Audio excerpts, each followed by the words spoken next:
Hey guys. So last week we were talking about how to navigate around the murky waters of pesky datas.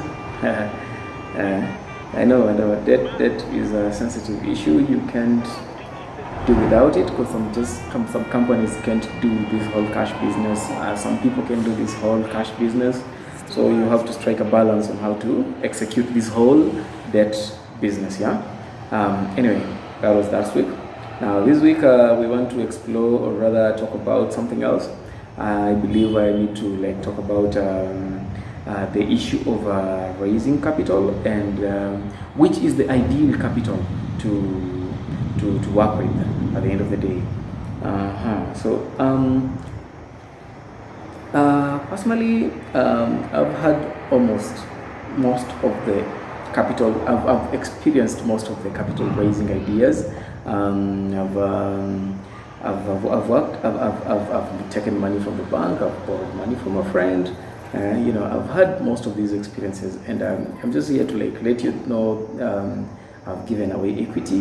So I just want to navigate and tell you that which works, which doesn't, and which path you should lean towards mostly if you're faced with options. Sometimes I've realized sometimes you don't have options and you just work with whatever cash that has been fronted or put on your lap.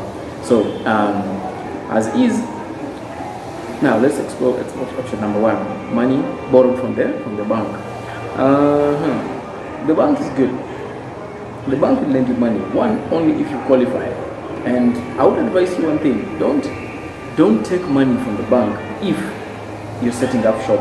The business is new, unaanza tu kazi, you have the idea in your head and you think since you're a smart guy, things will just go the way that you've planned, that when umepanga tu kwa kichwa chako ndio venye kila kitu itaenda. Fuck no. Don't go to the bank, don't take money from the bank, Yeah. The bank is rigid, the bank is ruthless. The bank will not take prisoners whenever you fail to pay back their money. The bank is in the business of making money, and there is no way they let you go scot-free if you haven't, at the moment your business idea flops and you haven't paid their money. They will want their money back, no matter what. Whether, hey, rain or shine, the bank has to, they don't cut losses. They make sure that your guarantors pay, they make sure that you pay. And first off, if you don't even have credit history, you don't have a payslip, you don't have anything to show that you have the ability to pay, the bank won't give you money in the first place. So the bank, you can go to the bank when you're raising capital for the first time. People just say you go get a loan, but it's not really practical. You have, maybe if you're employed and you want to finance some other deal on the side, but if you're not and you don't have a payslip, the bank will not give you money in the first place. I knew this the moment I tried to get a loan, and I did not have any kind of credit history of sorts. By the way, I tried. They didn't give me till they told me to bank with them for the first 3 months. So then and only then were they able to advance me some sort of loan. And the money they gave me was 100 G's, the very first loan I ever got in this world, And I had to go through a whole lot of bureaucracy to get that money. Guarantors, you have a wife, it was crazy, man. It was just crazy. That people with a wife are more inclined towards repaying money. I don't know who came up with that stat. I have no idea, but apparently the bank thinks that if you're married, you're more likely, you're stable, and you're more likely to repay the loan. I don't know what to think about that. There is money borrowed from a friend. Money borrowed from friends is good, by the way, really good. One, for sure, you can negotiate terms.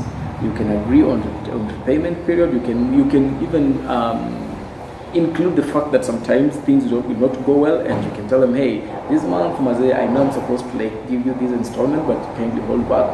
I'm not in a very good position right now, and I will pay you next week or next month or whenever. Really, you can talk to your friend, you can talk to your family, and they'll be able to be understanding, a little bit more understanding than the way the bank would have been understanding. The only challenge with this issue is usually the fact that most people take advantage of friend.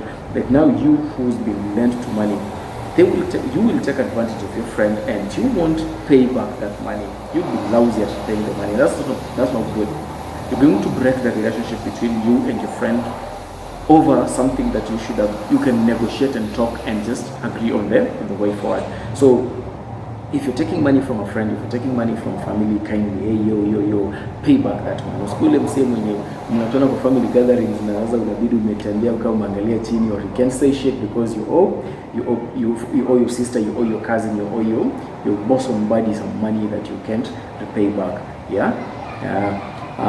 So sometimes we talk about like, say for example, say the same family member, angel investor, or whoever it is, they advance you money, they advance you cash, and you tell them, hey, Maze, I'm not really sure about how this is going to work out, especially in like short term. And you're talking about short term, you're between a year or two. You know, most of you, when you hear short term, you think 3 months, 4 months. No, you're not really 100% on the short term in terms of how much money the business is going to make in the short term. So you'd rather they get equity in the company, like a share, a piece of the company.